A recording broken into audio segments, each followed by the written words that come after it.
welcome back to my channel. I hope you all are doing all right. So now this is our another session related to customizing the RE framework.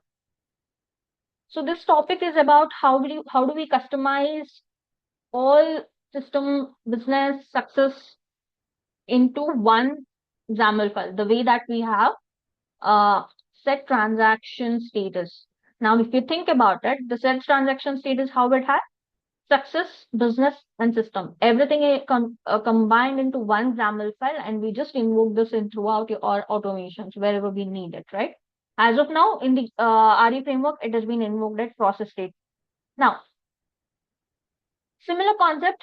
What I wanted to do was that, we have your business exception, we have system exceptions at init level, process level, business exceptions could be at init level, also there in process level and success scenarios. Now, we want to have it customized in a way wherein we don't want to every time we have to create or copy and paste our sequence throughout our automation and change its name. It's one thing is that maintenance aspect of it. Think of it. Just to give you an idea, this is a successful scenario, right? This is just let me go back and the system exception. Assume we have a system exception at init level. Now I have to add a logic, maybe sequence. Then I need to wrap email, HTML, maybe content. I need to have the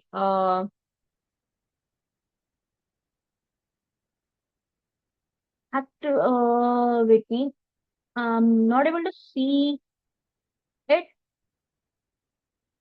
Create HTML content. Let's see. My bad. Let's give it a time. Okay, it's not there. Let me just do one thing. Let me just go over here and orchestrator official search for mail, UiPath mail, download, save. Now let's search HTML. There you go. You wanted that. Anyway, so for instance, you wanted to you have reached the system level exception at initialization. So you may end up having to create a HTML content to send email, right?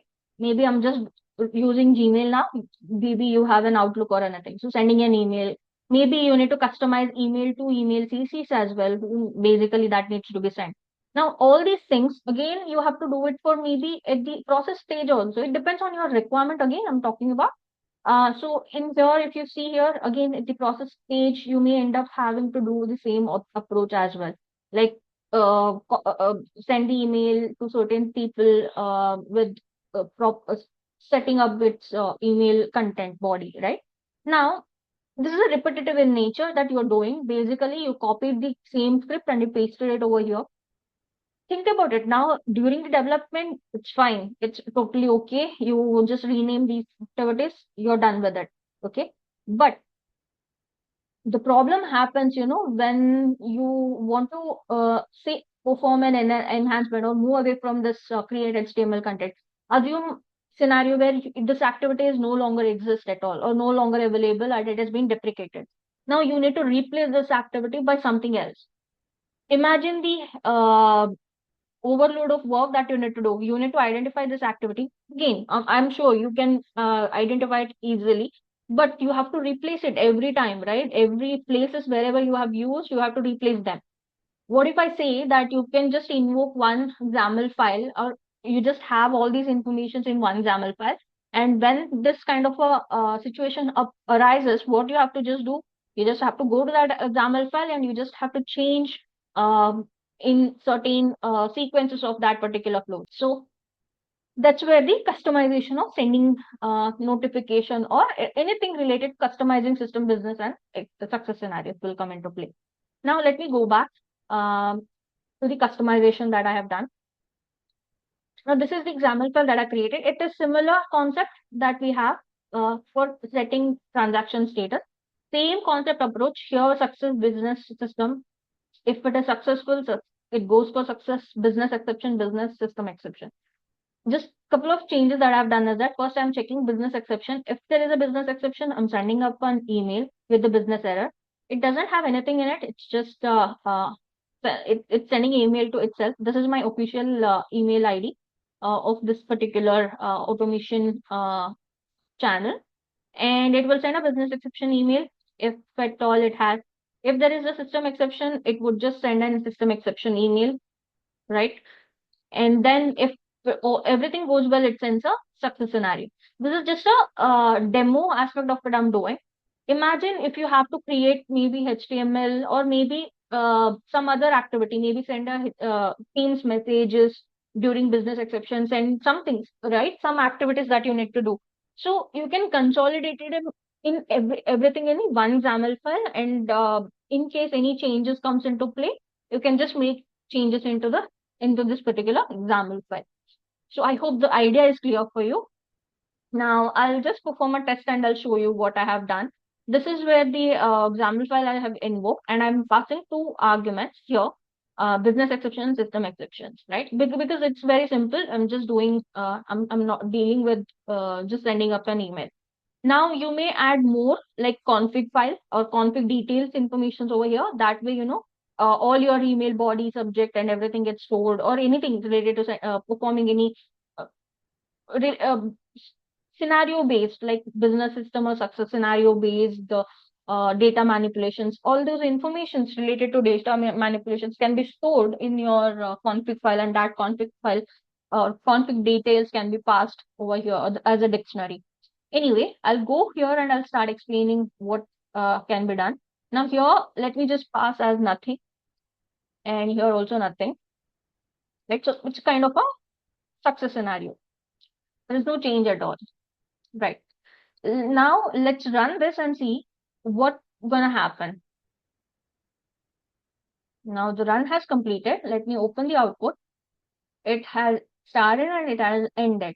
Now let me go back to our channel email ID or email box. See, I got a success mail.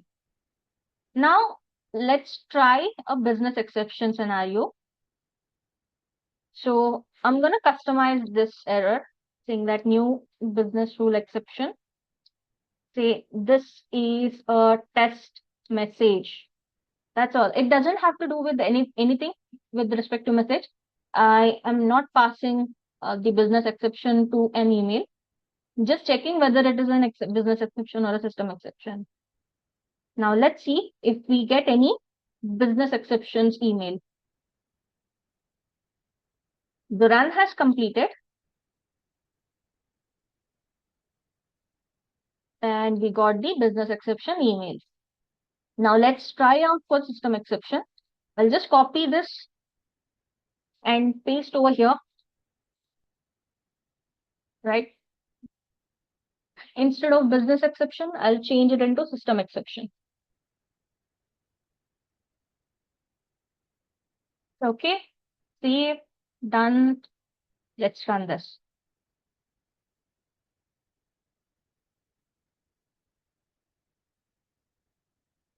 Now this run has completed. Let's refresh, and I could see system exception emails. So I hope this is clear for you. How do we customize your exception? Now I'm just going to give small further more information. Now we have customized or created this XAML file, right? I just have to do what? Just invoke it and pass the details here. So that's how you perform a customization to your RE framework. And I hope this was very useful content for you. For such contents, please do subscribe to my channel, like and share. And I'll meet you soon in the next session. Bye.